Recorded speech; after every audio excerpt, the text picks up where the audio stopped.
Hey, I'm Eleanor. Welcome to another episode of the UK Survival Guide. Today we're going to be doing some studying. Come with me. Yeah, come on.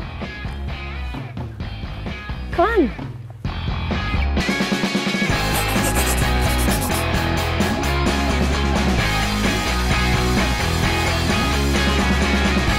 Universities in the UK tend to combine lectures with seminars and tutorials to make sure that you have a good grasp of what you need to know. Lectures are where the outline of your course is laid out and where the big ideas are explained. Make sure to take notes and download the lecture slides if they're available.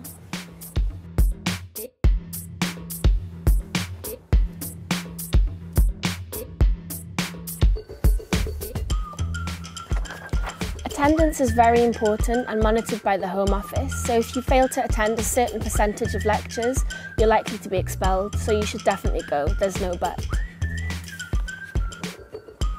But this being uni, you'll still have to do most of the studying yourself.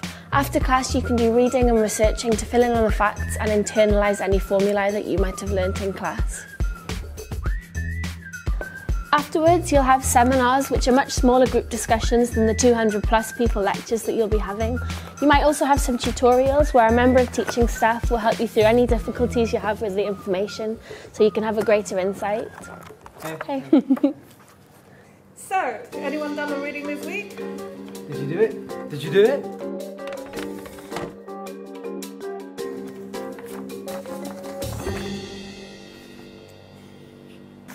So, who's done the reading this week? No. No.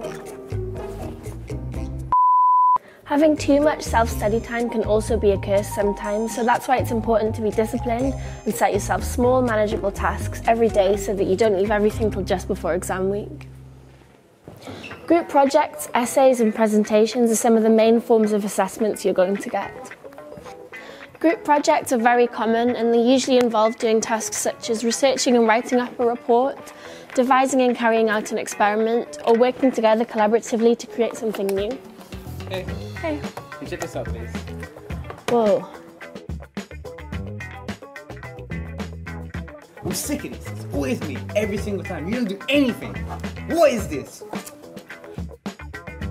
They can be a bit of a gamble because you don't know if your classmates are going to pull their weight. If not, you could always speak to the marker, but I think the most practical thing to do is just do your best to get the best grade for you. Essays are a tricky one.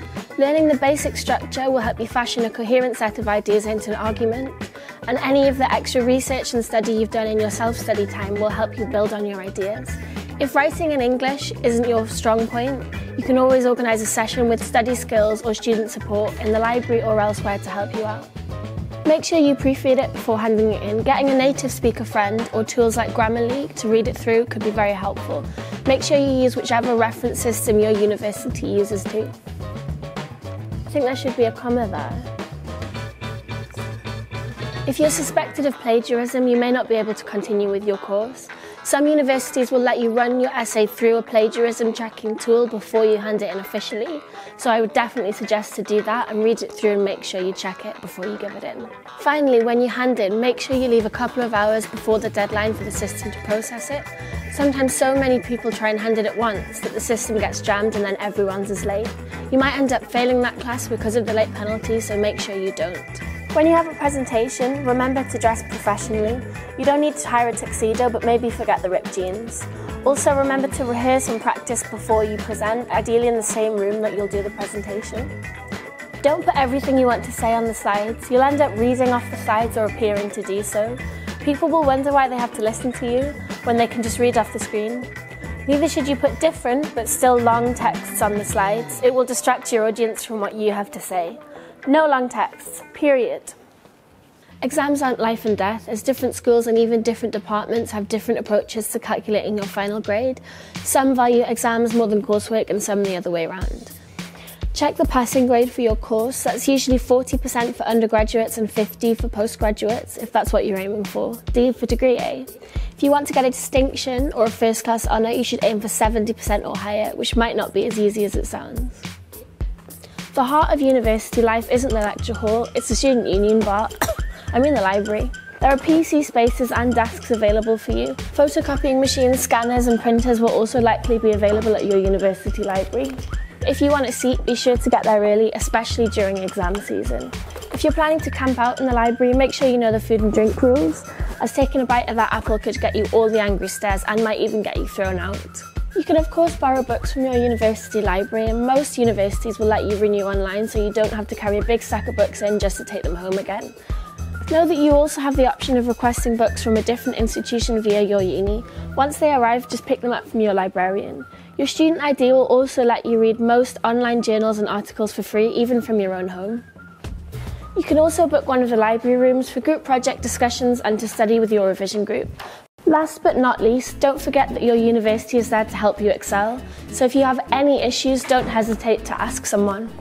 You should have an advisor of study right from the beginning. If you find that the course that you're taking isn't right for you or not what you expected, you could see them or your student services to change courses or drop out. If they can't help you directly, they should put you in the direction of someone who can. If your studies are stressing you out or you're experiencing mental health problems for any reason, look for your uni's counselling service or go to the NHS depending on your situation, and they'll be able to help you. Some universities have forms for you to fill in if you get seriously sick before a deadline or an exam, so you can postpone it. Make sure you know what the procedure is so you're ready if that happens. Studying abroad isn't easy. You'll face lots of new challenges but also come across loads of great new experiences. But don't be afraid to ask for help. You're already doing very well coming so far away from home. That's all for me today. What other secrets would you like to know about how to improve your study? Comment below to let us know, and also don't forget to like and subscribe, and I'll see you next time.